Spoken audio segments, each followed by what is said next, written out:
Welcome, fellow mystery enthusiasts, to the house where time forgot, where Hercule Poirot confronts his most intricate case yet. Ticking clocks hide deadly secrets in this impossible murder mystery. Where are you listening from tonight? Share your location in the comments. There are certain houses that seem to exist outside the ordinary flow of time, and Winthorpe Grange was undoubtedly one of them. This magnificent Palladian mansion, nestled in the damp Northamptonshire countryside, possessed an austere beauty that commanded respect rather than affection. As my taxi wound up the gravelled drive through the soft October drizzle, the house regarded me with its tall windows like the eyes of some ancient sentinel, betraying nothing of the tragedy that would soon unfold within its walls. I had come at the invitation of Captain Lionel March, a fellow I had met during those difficult months following the war, when men struggled to find their place in a world that had changed beyond recognition. March possessed that particular combination of military bearing and sardonic wit that the conflict had etched into so many of his generation. He was engaged to Diana Seaton, daughter of the house's master, Sir Lucius Seaton, and it was this connection that had brought me to witness what would prove to be one of the most perplexing mysteries of my experience. "It's the clocks," Captain March had told me with an odd laugh as he greeted me at the entrance steps, taking my travelling case with practiced efficiency. "You'll see soon enough. The old man has turned this place into a veritable temple to time itself. Every room ticks like a regiment on parade. He maintains that time conquers all, and he's assembled quite an army of conquest on his walls." Sir Lucius Seaton proved to be as singular as his obsession. A man of perhaps 60 years, lean and hawk-nosed, with the bearing of one accustomed to absolute authority, he received me in what his secretary, Miss Rivington, called with evident disapproval, the horologium. This windowless chamber, panelled in rich walnut and lined with glass-fronted cabinets, housed what could only be described as a museum of temporal measurement. Clocks of every description stood in military precision. Long case and mantle, ormolu and oak, astronomical and bracket clocks, their faces pale as moons or dark as midnight, all maintaining their individual rhythms in a symphony of ticking that was both mesmerizing and oddly unsettling. At the room's center, displayed upon a table of polished mahogany, sat the evening's pride, a small gilded timepiece of exquisite craftsmanship. The Orpheus clock, as Sir Lucius called it, was a masterwork from the atelier of a long-dead French horologist, renowned for its intricate music box movement and an escapement mechanism of legendary complexity. The case, supported by a bronze figure of the mythical musician touching his lyre, seemed to glow with an inner light in the lamplight. "It plays at the hour," Sir Lucius announced, not to me particularly, but to the air itself, as though addressing time as a personal acquaintance. "It was last heard at the court of a Bourbon when queens still wore their crowns. Tonight it shall sing again after decades of silence. We shall have midnight music, eh, Miss Rivington?" Miss Rivington stood precisely 2 steps behind Sir Lucius's chair and to the left, positioned with mathematical precision. A woman of perhaps 35 years, she possessed the kind of plain, efficient features that suggested complete reliability and utter discretion. Her graying hair was arranged in a neat chignon secured by a pin as slender as a stiletto, and her long, capable hands held a narrow notebook bound in green leather. "The winding is complete, Sir Lucius," she replied in tones as measured as a metronome. "The mechanism has been tested at 8, 9, and 10 o'clock. I have recorded each performance." "Excellent." Sir Lucius rubbed his hands together with evident satisfaction. "Mr. Hastings, do you play chess?" "Badly, I'm afraid," I confessed. "Capital. There is nothing quite so tedious as an evenly matched game. Miss Rivington, please see that Mr. Hastings is brought to me after we have concluded our business with the Americans." The mention of Americans piqued my curiosity, and I was not disappointed when, at dinner, I was introduced to Mr. Dwight Harbury of New Haven, Connecticut. A large, genial man, with an expensive but aesthetically challenged timepiece adorning his wrist. Harbury spoke enthusiastically of expediting efficiencies and leveraging synergies, with an innocence that either charmed or infuriated, depending upon one's temperament. Sir Lucius, clearly falling into the latter category, parried these commercial enthusiasms with talk of tradition and obligation, creating a verbal duel that crackled with barely concealed antagonism. The dinner party was completed by a fascinating collection of individuals, each of whom would later prove significant in the tragedy that was to unfold. Felix Seton, Sir Lucius's son, was a handsome young man whose nervous energy and somewhat desperate gaiety suggested financial difficulties of the sort that plague the scions of great houses in reduced circumstances. Mrs. Octavia Vane, a widow of impressive proportions adorned with diamonds that caught the candlelight like captured stars, possessed that quality of intense attention that made one feel suddenly significant in her presence. Dr. Gerard Phelps, the family physician, maintained the impeccable appearance and quiet humor typical of his profession, while the Reverend Mr. Ames brought a gentle, scholarly presence to the gathering, his ink-stained fingers suggesting a man more comfortable with books than with society. The conversation throughout the meal returned repeatedly to the subject that dominated the house: time itself. Mrs. Vane spoke of the Orpheus clock with the reverence typically reserved for sacred relics, mentioned it to the curator at South Kensington. She breathed. He quite literally paled. They have been attempting to acquire it for years. Imagine, Sir Lucius, to hear it perform at midnight after all these years of silence. If we don't turn into pumpkins, Felix observed dryly, earning a sharp look from his father. The Reverend Mr. Ames, perhaps seeking to lighten the atmosphere, quoted scripture: "To everything there is a season, and a time to every purpose under heaven." Ecclesiastes, is it not? Dr. Phelps remarked with a smile. A comfort to those of us who habitually run late. Miss Rivington consulted her omnipresent notebook. The electrician has been notified to ensure the generator is properly prepared. There was a fluctuation in the power earlier this evening. I have taken the precaution of arranging for candles as backup illumination. Candles? Felix made a face of mock horror. How delightfully romantic, provided we don't burn the ancestral pile to the ground. That house is constructed of brick, Sir Lucius replied curtly. It will not burn. Mr. Harbury, have you examined my railway signal clock? It was used at Euston Station to dispatch trains punctually in 1868. Harbury wiped his mustache thoughtfully. I have indeed. And I'll be confounded if I understand why you keep it here, gathering dust. You could construct a dozen new locomotives with what that timepiece would fetch at auction. Then, thank Providence, it is not you who maintains custody of it. Sir Lucius's gaze swept the assembled company. There will be no discussion of monetary matters in my horologium tonight. We shall have music, and afterward we shall all sleep the better for having heard it. As events would prove, none of us would sleep that night at all. The unveiling was scheduled for midnight precisely. A storm had been gathering strength from the southwest throughout the evening, and by 11:45, rain lashed against the tall windows of the south gallery with a sound like urgent whispers. The household reconvened in the horologium, where the air carried the faint scent of clock oil and the cabinets gleamed under the electric lights. Miss Rivington moved about the room with a small key, adjusting various mechanisms with the precision of a conductor tuning an orchestra. She checked several brass meters mounted on the wall, curious instruments that measured impulse and amplitude, and made notations in her green leather notebook with ink of the same color. Treadwell, the butler, and a footman stood ready with wax tapers, more as ceremony than necessity, though the earlier electrical fluctuations suggested prudence. Sir Lucius was clearly in his element in this room, his austere features softening as he hovered over the little Orpheus clock like a priest tending a sacred flame. "When kings were foolish and craftsmen wise," he murmured, his fingers hovering just above the delicate mechanism. "Observe, Harbury.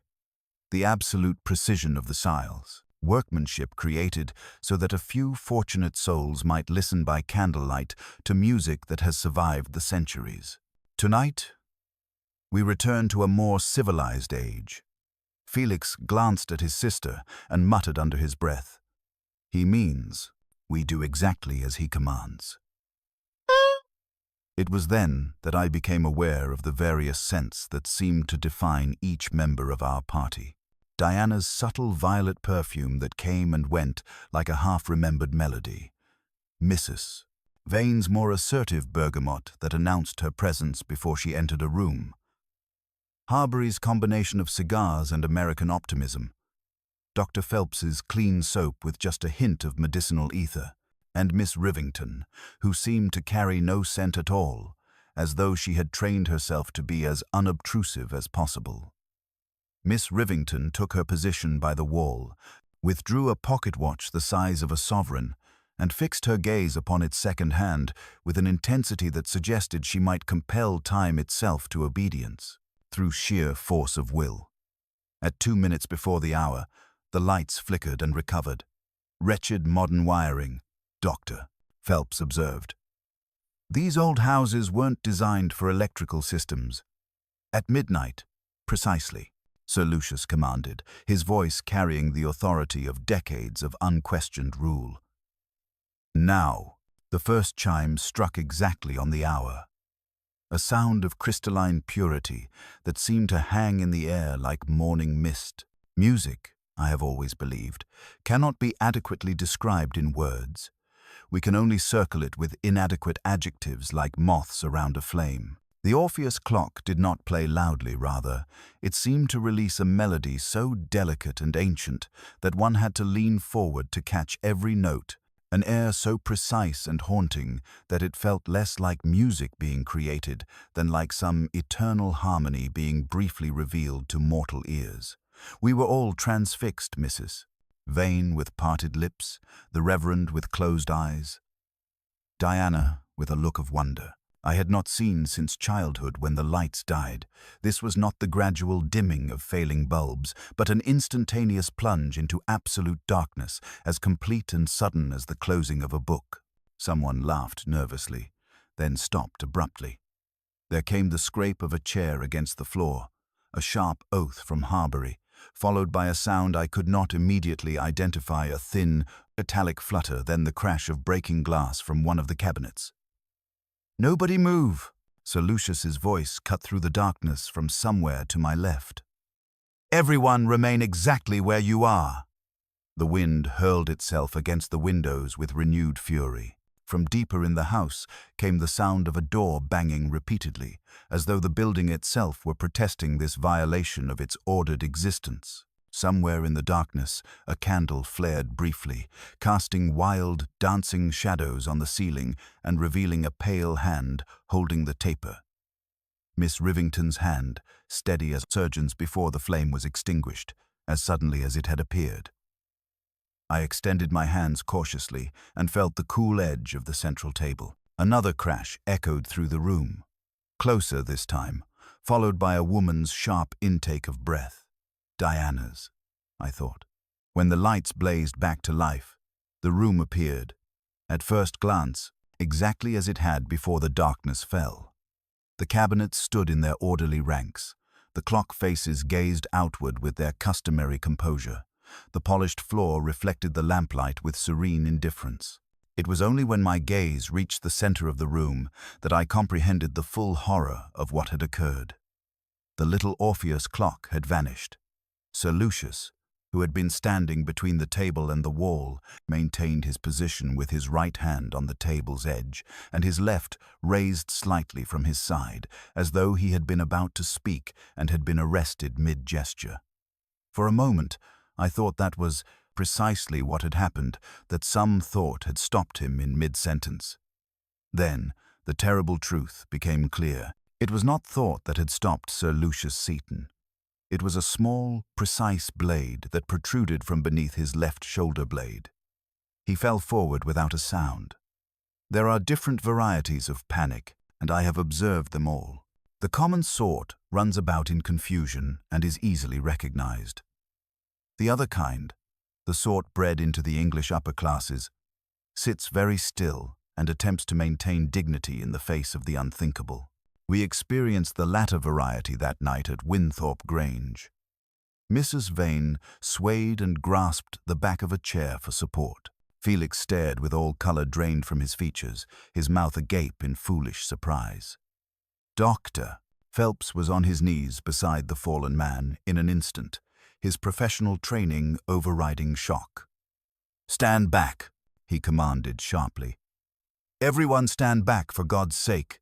He pressed his fingers to Sir Lucius's throat, then to his chest, and shook his head once with finality. "He is dead." Diana had not moved from her position. Her hands gripped the back of her chair as though she might extract some confession from the wood itself. "How?" she asked, in a voice thin as wire. "Stabbed, Doctor," Phelps replied, examining his fingers as though surprised to find them clean. A small blade, precisely placed, too narrow to leave blood on the floor. It penetrated directly into the heart. Whoever did this possessed exact knowledge of human anatomy. "Which of us moved during the darkness?" Harbury asked hoarsely. "I lit the candle," Miss Rivington stated in the same even tone she had used to report the clock's winding. The flame was extinguished almost immediately. The generator failed exactly at midnight. There had been power fluctuations throughout the evening. I had already written to the electrician yesterday regarding the matter. Felix made a sound that was half laugh, half sob. "The clock. Where is the damned clock?" It was only then that the full extent of the mystery became apparent.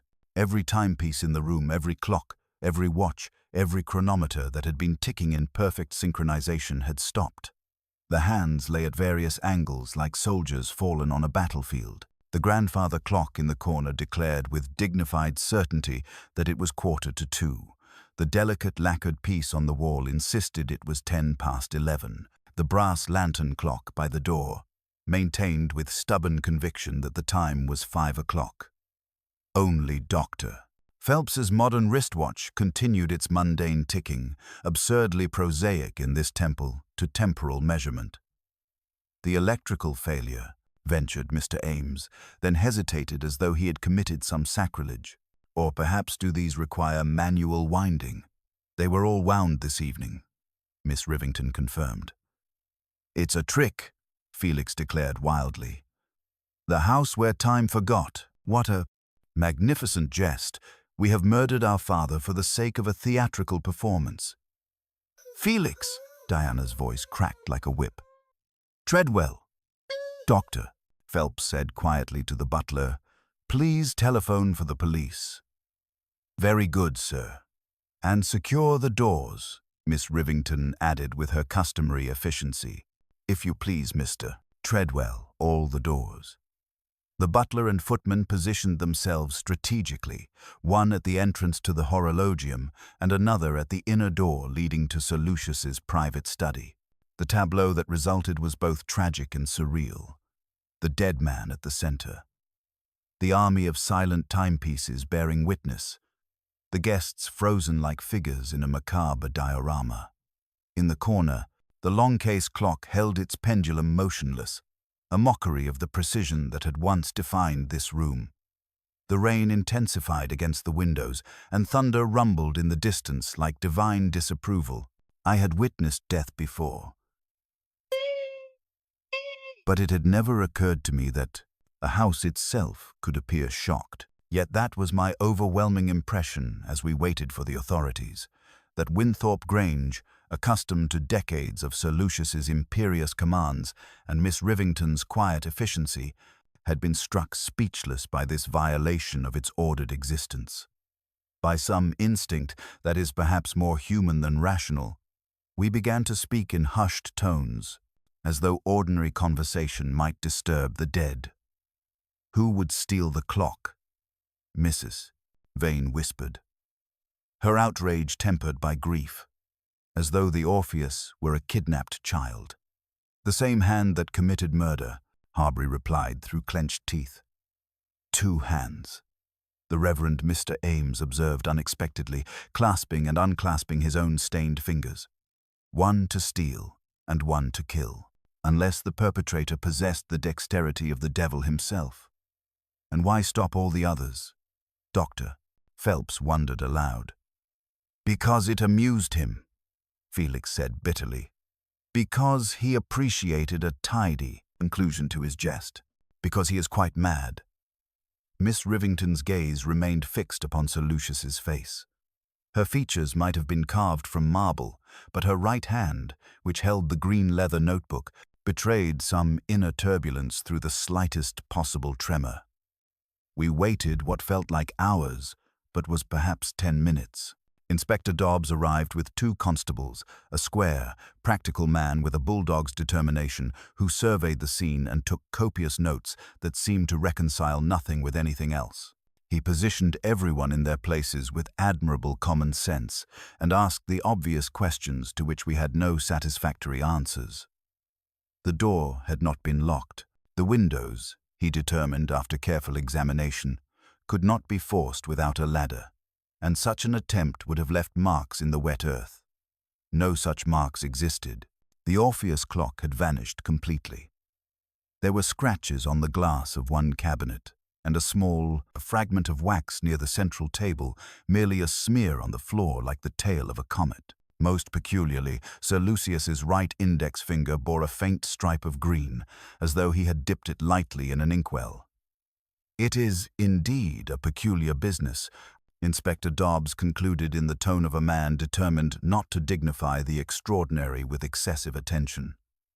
I shall telephone the Chief Constable immediately. Meanwhile, no one leaves the premises. Mr. Treadwell, please arrange accommodations for everyone. As we were led from the horologium in a solemn procession, a thought came to me, timid and entirely unwelcome.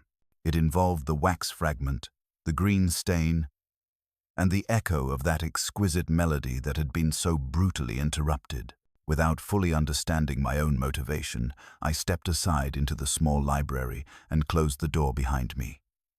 There, in the blessed quiet, I withdrew a telegram form and pencil, hesitated for only a moment, then wrote 5 words that had become, through long habit, a charm against the chaos that inevitably follows when human nature reveals its darkest aspects. Hercule Poirot, please come at once. As I stood with the completed form in my hand, a sound made me turn toward the window. It was barely perceptible, hardly more than a whisper against the storm's fury, yet it came from my own wrist. I held my watch to my ear and heard its steady, implacable ticking. In a house where 100 timepieces had fallen silent in a single moment, my modest little machine continued its mundane duty, persistent, almost indecent in its refusal to acknowledge that time, in this place, had somehow forgotten how to behave. The mystery of Winthorpe Grange had begun, and I knew that only one man possessed the particular genius necessary to restore order to this house, where time itself had been murdered, along with its master. The telegram was dispatched within the hour, carried through the storm by young Tom from the village, who arrived, looking like a half-drowned terrier, but clutching my message with the determination of one who understood urgent communications. Inspector Dobbs grudgingly permitted this single breach of his quarantine, perhaps recognizing that extraordinary circumstances required extraordinary assistance. While we waited, the house settled into uneasy vigil. Miss Rivington moved about her duties with mechanical precision, her green ink uncapped at the writing desk, where she compiled what she termed an inventory of the clocks.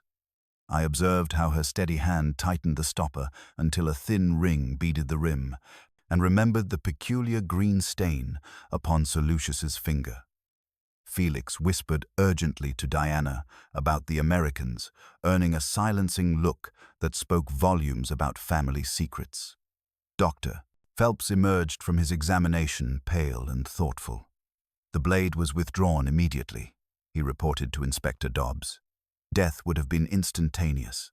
On the mahogany table, I noticed a shallow crescent scratch, and beside it, a bright speck like a headless pin that disturbed me inexplicably. Then, as the wind fell for a breath, There came a faint note of music from deep within the walls, haunting, impossible, and utterly unexplained. The melody lasted perhaps 3 seconds, delicate, ethereal, unmistakably the same air we had heard from the Orpheus clock. Every head turned toward the sound's origin, but it seemed to emanate from the very walls themselves, as though the house had absorbed the music and now released it like a sigh. Phelps suggested weakly, but his voice carried no conviction. Inspector Dobbs strode to the wall and pressed his ear against the paneling. "Nothing," he muttered, then turned to Miss Rivington with obvious suspicion. "Are there other musical timepieces in the house?" "None that play that particular melody," she replied, consulting her notebook with trembling fingers. The Orpheus was unique in its repertoire. I examined the bright speck more closely, a tiny facet of gemstone, perhaps dislodged during the struggle. Felix laughed bitterly. Perhaps Father's ghost has learned to conduct the orchestra from beyond. He always did insist on perfect timing. The sound came again, fainter now, from a different direction entirely. Mrs. Vane clutched her pearls and whispered something about unquiet spirits, while Harbury examined the walls with methodical determination. Then, cutting through our bewilderment like a blade, came the unmistakable sound of measured footsteps overhead, deliberate, purposeful, and utterly impossible in a house where every soul stood accounted for in this very room. Inspector Dobbs motioned sharply to his constables and strode toward the staircase, his heavy boots echoing with grim determination. We followed in tense procession, the storm's fury masking our ascent. The footsteps had ceased as abruptly as they began, leaving only an oppressive silence that seemed to mock our investigation. The upper floor revealed its secrets reluctantly. In the long gallery, moonlight streamed through tall windows, illuminating undisturbed Persian rugs and portraits that gazed down with aristocratic indifference. Yet something had passed this way, a crescent of fresh wax near the servants' stair. And beside it, a smudge of bottle-green ink dragged along the wainscot by a hurried hand. "Fresh," Dobbs muttered, touching the wax. The narrow servants' stair beckoned darkly, its walls bearing twin scratches at waist height, as though something had been dragged rapidly past. I observed our companions with growing fascination. Diana's composure had cracked, revealing what might have been recognition rather than mere fear. Miss Rivington stood frozen, her pen suspended above her notebook as though the footsteps had interrupted some crucial calculation. Felix's sardonic mask had slipped entirely. "The generator room lies below," Miss Rivington whispered. "Also the bellboard and speaking tubes." Then someone, Felix swallowed hard, knew this house better than Father himself ever did. We descended the servants' stair in tense procession, Inspector Dobbs's torch cutting through shadows that seemed to recoil from our intrusion. The narrow passage bore the accumulated scent of decades' beeswax, coal dust, and something else that made the air feel thick and oppressive. The scratches on the walls became more pronounced as we descended, twin gouges that spoke of something heavy being dragged with desperate haste. The generator room revealed its secrets reluctantly. The great dynamo stood silent now. But Inspector Dobbs immediately spotted the evidence of deliberate sabotage. The master switch bore a neat daub of hardened wax upon its handle, and embedded within that wax was a single dark hair, fine, almost certainly a woman's, wedged, tripped, and freed. He muttered, examining the mechanism. Set to fail, at precisely the right moment, generator stood the antiquated bell board, its brass drops hanging like a regiment of tiny soldiers. 2 had been disturbed, those marked Horologium and South Gallery, hanging at sharp angles as though wrenched down together. Above them gaped the mouths of speaking tubes, their brass funnels glinting dully in our torchlight. Miss Rivington approached the panel with obvious reluctance. "This tube connects directly to the Horologium," she whispered, indicating one funnel that bore a fresh smear of bottle-green ink around its rim. I raised the whistle cap cautiously. A faint breath touched my cheek, carrying with it the unmistakable scent of violets, and something else, a sweet, almost cloying fragrance that seemed oddly familiar. The music, I breathed, understanding flooding through me. Someone used these tubes to carry the melody throughout the house. Dr. Phelps knelt beside a small debris pile near the speaking tube panel. "A coil spring," he announced, lifting a tiny mechanism from between his fingers. From a clockwork movement, I'd wager. Beside it lay what appeared to be a minute fragment of red stone, not a ruby, but something that caught the light with mechanical precision. The wax trail continued deeper into the basement's maze of passages, each droplet still bearing that faint warmth that suggested recent passage. Inspector Dobbs examined the smudge on the speaking tube funnel more closely. "Recent," he confirmed grimly, "and deliberate."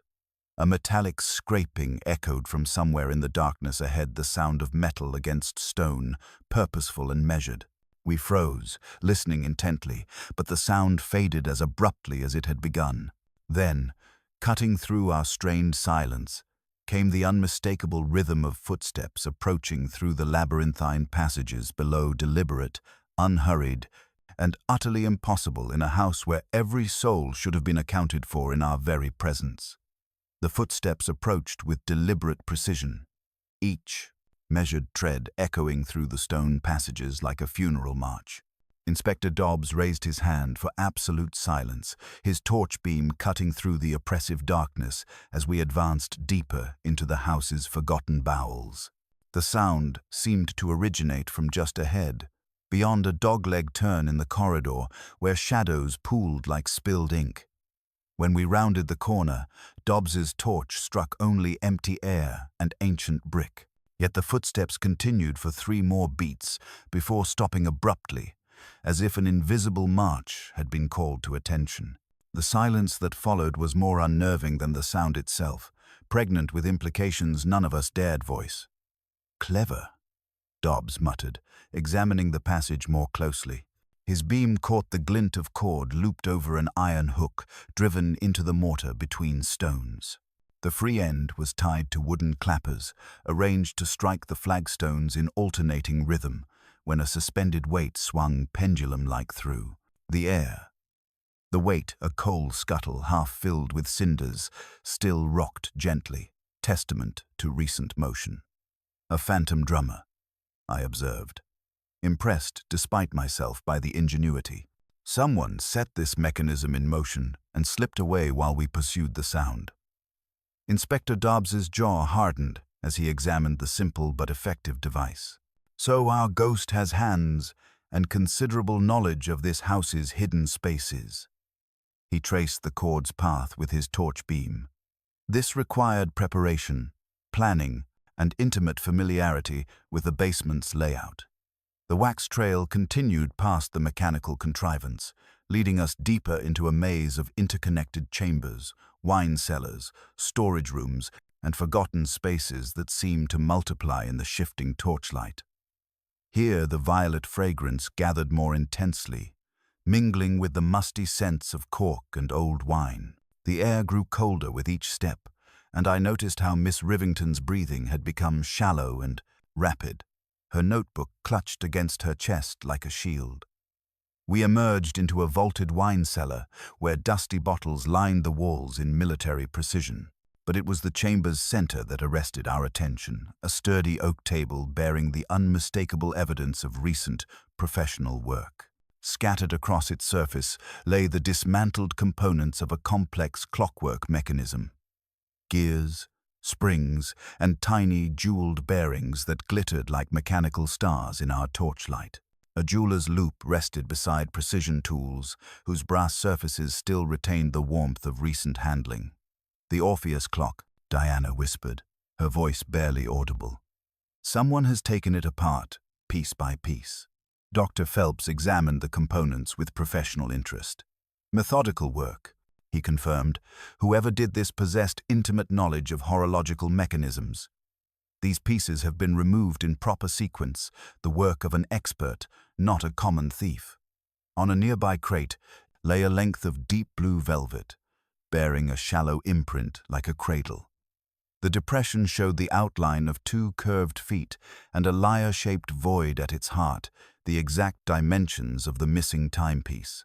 Beside the cloth glittered several minute fragments of what appeared to be red stone, each no larger than a pinhead, but catching the light with mechanical precision. Miss Rivington approached the velvet cloth with obvious reluctance, her face pale in the torchlight. When she reached out to touch the fabric, her hand trembled visibly. The moment her fingers made contact, she snatched them back as though burned, her eyes darting nervously between the assembled company. "This was here just minutes ago," she whispered, her usual composure cracking. "The clock, it was here, on this very cloth. Whoever carried it away has not gone far." Inspector Dobbs studied her reaction with sharp interest. "You seem remarkably certain of that, Miss Rivington. How can you be so precise about the timing?" Before she could answer, a new sound reached our ears, distant but unmistakable. The slam of a heavy door echoed through the house's foundations, followed by the rumble of carriage wheels on gravel, fading rapidly into the storm's embrace. Someone was leaving Winthorpe Grange in considerable haste, carrying with them not only the priceless Orpheus clock, but also the secret of Sir Lucius Seaton's murder. Felix laughed bitterly, the sound harsh in the confined space. "And there goes our mysterious clockmaker, vanishing into the night like smoke." How perfectly theatrical. But I found myself studying the red fragments more closely, noting how they caught the light with an almost crystalline precision. These were not natural stones, they possessed the manufactured perfection of something created for a specific mechanical purpose. Combined with the warm tools and the methodical dismantling, they suggested not theft for profit, but something far more complex and disturbing. Phantom footsteps, the dismantled clock, Miss Rivington's suspicious knowledge, and now an escape under cover of storm, each element fit together with the precision of clockwork itself, yet the complete picture remained tantalizingly out of reach. As we stood in that cold cellar surrounded by the mechanical corpse of Sir Lucius's prized possession, I realized that the true mystery was only beginning to reveal its intricate design. Inspector Dobbs dispatched his constables in pursuit, though their return brought disturbing news. "No carriage passed the lodge," the first reported breathlessly. "The west gates blocked by a fallen elm has been for hours." The second constable's discovery proved even more puzzling. Fresh wheel ruts in the courtyard that simply stopped at the shelter of the eaves, as though the conveyance had vanished into thin air. "A handcart," Dobbs muttered, examining the tracks. "Someone wanted us to hear an escape that never occurred." I lifted one of the red fragments with my pencil tip, noting its mechanical precision. "Dr. Phelps, these appear manufactured rather than natural." He examined it through the jeweler's loupe, synthetic rubies used in precision surgical instruments for their uniformity, but these have been deliberately shattered. Felix had been studying the velvet cloth more closely. With a swift motion, he pulled it aside to reveal a second green leather notebook beneath identical to Miss Rivington's, but with pages torn raggedly from its binding. "How curious," he observed dangerously. "Duplicate records, Miss Rivington?" Her composure cracked completely. "You don't understand. The timing had to be perfect. Sir Lucius would have discovered the discrepancies eventually." "What discrepancies, Doctor?" Phelps demanded. Before she could answer, Mrs. Vane's voice cut through the tension. "Where is Mr. Harbury? He was with us moments ago." We counted faces in growing alarm. The American had vanished as completely as the phantom carriage. Inspector Dobbs swore softly and swept his torch across the cellar with renewed urgency. Fresh cigar ash lay scattered near the wine bins, still fragrant with Harbury's distinctive American brand. The beam caught a telltale glisten along the carved molding of an ancient wine rack, green ink dragged by a hurried hand. When Dobbs gripped the ornate woodwork, the entire section pivoted on silent hinges, revealing a narrow service passage that exhaled cold air tinged with that persistent violet fragrance. The American went this way. he muttered, noting the broad scuff marks on the flagstones distinctly different from the household's lighter footwear. Miss Rivington's composure finally shattered completely. "You don't understand," she whispered, clutching the torn notebook pages.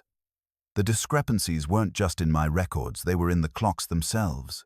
Sir Lucius suspected forgeries. He was having them secretly appraised." Felix examined the synthetic ruby fragments, and more closely. "Forgeries? You mean the great collector was duped by clever reproductions?" "Not duped," Miss Rivington replied, her voice barely audible. "Discovering. The modifications I made, the amplitude adjustments, the escapement work, they were to conceal the substitutions until he could determine which pieces were authentic. From deep within the hidden passage came a sound that froze us all, the unmistakable whirring of clockwork in motion, followed by 3 clear, defiant notes of the Orpheus melody. The melody ceased abruptly as Inspector Dobbs plunged into the passage, his torch beam dancing across rough stone walls that seemed to close around us like a mechanical throat. The violet scent intensified with each step, mingling now with the metallic tang of fresh clockwork oil. We climbed through narrowing darkness until the passage opened into a small, vaulted chamber I had not known existed. Here was a workshop of extraordinary precision, jeweler's tools arranged with surgical exactness, brass components gleaming under electric light.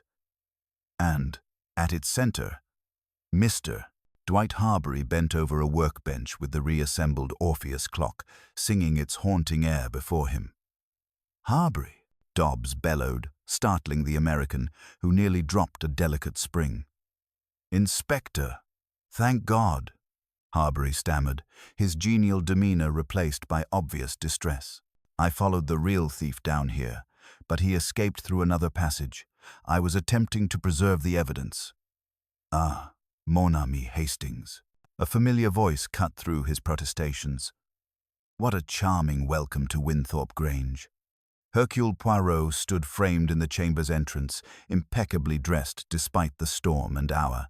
His keen eyes surveyed the scene with methodical precision, the dismantled components, Harbury's nervous hands, the singing clock missing nothing. "So, Mr. Harbury," Poirot began with deceptive mildness, "perhaps you will explain to Hercule Poirot why a simple businessman possesses such remarkable skill with the most complex horological mechanisms."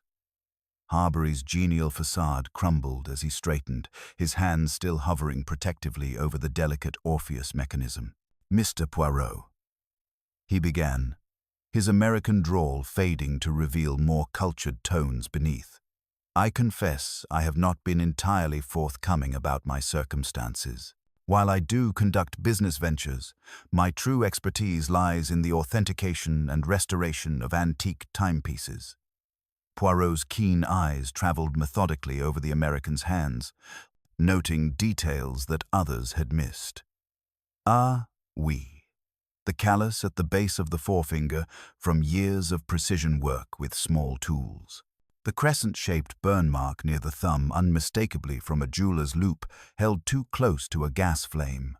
And observe, Inspector Dobbs, the faint staining of clock oil beneath the fingernails, worked so deeply into the skin that no amount of washing removes it completely."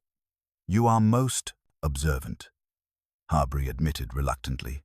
"Sir Lucius engaged my services in the strictest confidence several months ago. He had grown suspicious that certain pieces in his collection were not entirely authentic, magnificent shells around lesser hearts.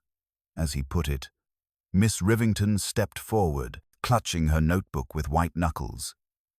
The authentication process threatened to expose years of careful work, she whispered.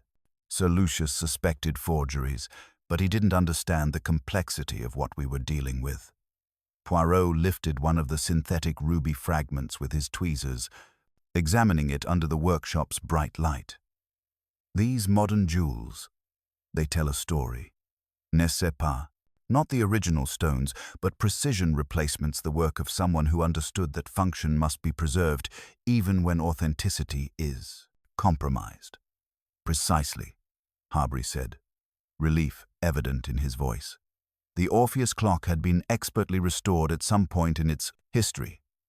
The synthetic rubies indicate sophisticated modern reconstruction of the escapement mechanism, a common practice to restore function without the expense of finding period-appropriate materials. Sir Lucius believed this indicated deliberate deception regarding the clock's provenance. And yet, Poirot observed softly, his moustache twitching with interest, you speak of this authentication as though it were a threat rather than verification. Most curious, when one considers that truth should be welcomed by honest men. Inspector Dobbs had been examining the workbench more closely. Mr. Poirot, there's green ink on Mr. Harbury's cuff, the same shade we've been finding throughout the house. Harbury glanced down at the telltale stain. I may have brushed against something in the darkness when I followed the real thief down here. Non, Poirot interrupted gently, producing his own magnifying glass. The stains are beneath the fingernails, indicating direct handling of the ink. Source. Most interesting for one who claims merely to have stumbled upon this workshop. But it was not the ink that held Poirot's attention now.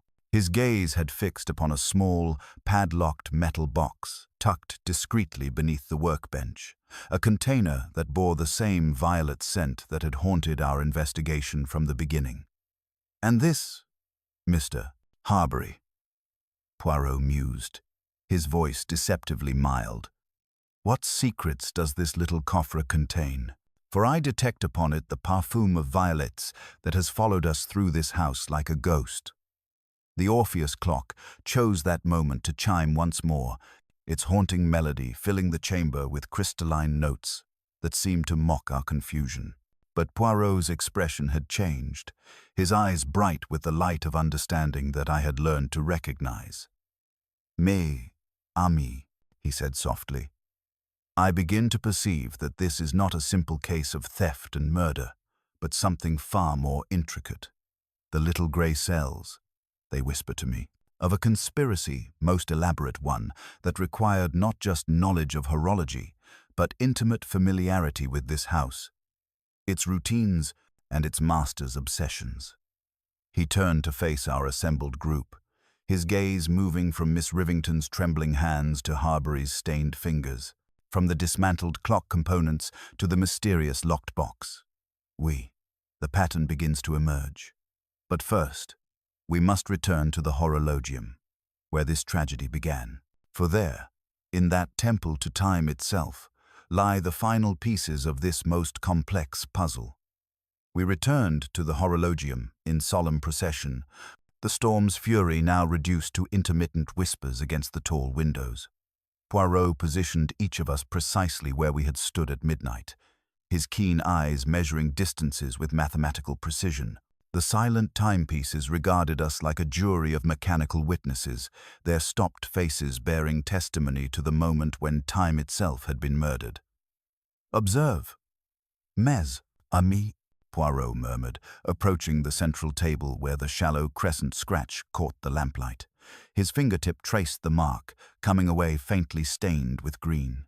He compared this residue, without comment, to Miss Rivington's uncapped ink, and to the thin stripe still visible on Sir Lucius's rigid forefinger.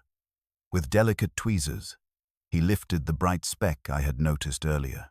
"A cap jewel from a precision timepiece," he announced, sealing it carefully in an envelope, most curious to find such a thing separated from its mechanism. His gaze swept the assembled company with methodical attention. In absolute darkness, only one person moved with purpose and precision, someone who knew exactly where Sir Lucius would stand, who understood the vulnerability of each timepiece, who possessed the anatomical knowledge to ensure instant death. Miss Rivington's notebook trembled in her grasp as Poirot's penetrating stare fixed upon her pale features. "Mesdames et messieurs," Poirot continued with that deceptive gentleness that preceded his most devastating revelations, "permit me to demonstrate the truth that lies beneath this elaborate deception." He gestured to Miss Rivington. "If you would be so kind as to extinguish the lights once more, exactly as you did at midnight." Her hand trembled as she approached the switch, but muscle memory guided her unerringly through the darkness to the precise mechanism. When the lights blazed again, Poirot nodded with satisfaction. Only one person in this room could navigate these shadows with such certainty. One who had rehearsed this moment many times. He produced the small locked box from his coat. Mr. Harbury's authentication revealed a devastating truth. N'est-ce pas? Not forgeries, but Sir Lucius's secret modernization of his collection. Hidden electromagnetic regulators synchronized every timepiece and made them vulnerable to a single, precisely timed disruption. His eyes fixed upon Miss Rivington's pale features. You alone possessed the technical knowledge to exploit this weakness, stopping every clock simultaneously to create confusion. The green ink upon Sir Lucius's finger was not accidental. It was his desperate, dying grasp at your notebook as you withdrew the blade. The violet perfume, so carefully placed to implicate another, could not mask your true motive, preventing exposure of your systematic alterations to enhance the collection's perceived value. Miss Rivington's notebook slipped from nerveless fingers as Inspector Dobbs stepped forward. Voilà, Poirot sighed softly. Even time cannot forgive murder.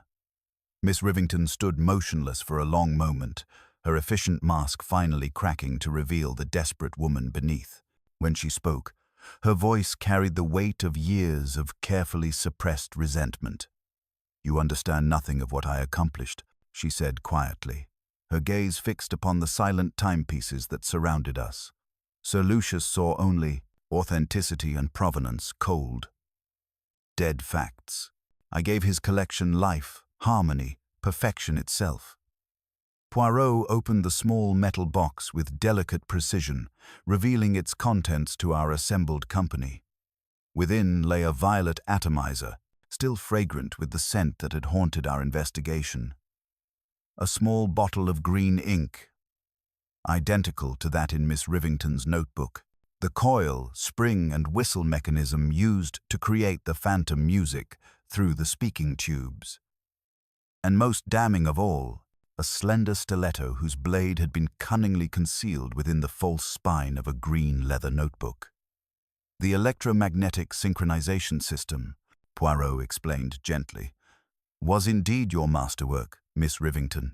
You had spent years installing hidden regulators in each timepiece, allowing them to tick in perfect harmony, a mechanical orchestra under your conductor's baton.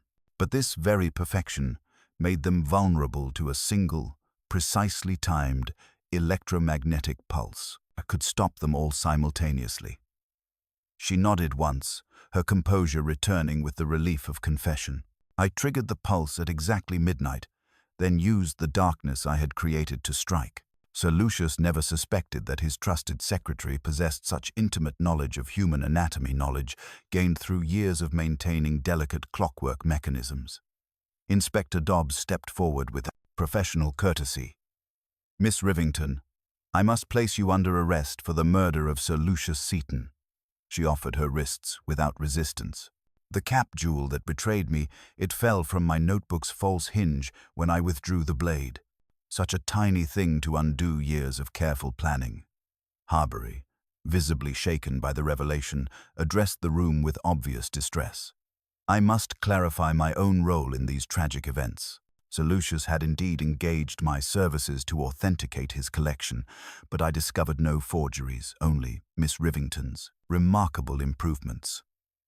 Her electromagnetic system was a marvel of modern engineering, turning a collection of individual timepieces into a synchronized symphony. I saw no deception in her work, only dedication to a higher ideal of horological perfection. But Sir Lucius, Poirot observed sadly, valued historical authenticity above functional beauty. He would have dismantled your life's work to restore what he considered original integrity. He would have destroyed everything beautiful, Miss Rivington replied, her voice hollow with defeat. Decades of careful enhancement, reduced to mere antiques gathering dust in museums. I could not permit such vandalism. As Inspector Dobbs led her toward the door, Miss Rivington paused to look back at the silent timepieces one final time. "They sang together so beautifully," she whispered. "For the first time in centuries, they kept perfect time." The dawn light streaming through the tall windows seemed to breathe life back into the horologium. One by one, as though responding to some invisible signal, the various clocks began to tick again, not in the artificial synchronization Miss Rivington had imposed, but in their own natural rhythms, creating a gentle cacophony of temporal voices that somehow seemed more honest than the mechanical perfection she had achieved. Poirot stood in contemplative silence as the last echoes of footsteps faded from the corridor. "Time," he murmured, adjusting a small mantel clock that had begun keeping its own irregular beat, "requires no human permission to be perfect. It simply is relentless, impartial, and ultimately just." "Doctor." Phelps gathered his medical bag with weary efficiency. "A brilliant woman, destroyed by her own obsession with perfection." "Non, mon ami," Poirot corrected gently. "She was destroyed by her inability to accept that true beauty lies not in artificial harmony, but in the natural discord of individual voices finding their own rhythm. She sought to murder time itself, to replace its honest chaos with mechanical precision." As we prepared to depart Winthorpe Grange, the morning sun painted the ancient stones with gentle warmth. The storm had passed, leaving the air clean and fresh with possibility. Behind us, the house settled into its new rhythm, each clock keeping its own time, each voice contributing to a symphony more complex and beautiful than any human conductor could orchestrate. Poirot paused at the threshold, his keen ears catching the gentle discord of 100 different timepieces, each maintaining its own honest beat. "The house where time forgot," he observed with satisfaction, "has remembered that the greatest precision lies not in perfect synchronization, but in the courage to keep one's own time, however imperfect it may seem to others." With that characteristic blend of wisdom and whimsy that marked all his conclusions, Hercule Poirot stepped into the morning light, leaving behind a house that had learned, through tragedy, to embrace the beautiful imperfection of time's natural order.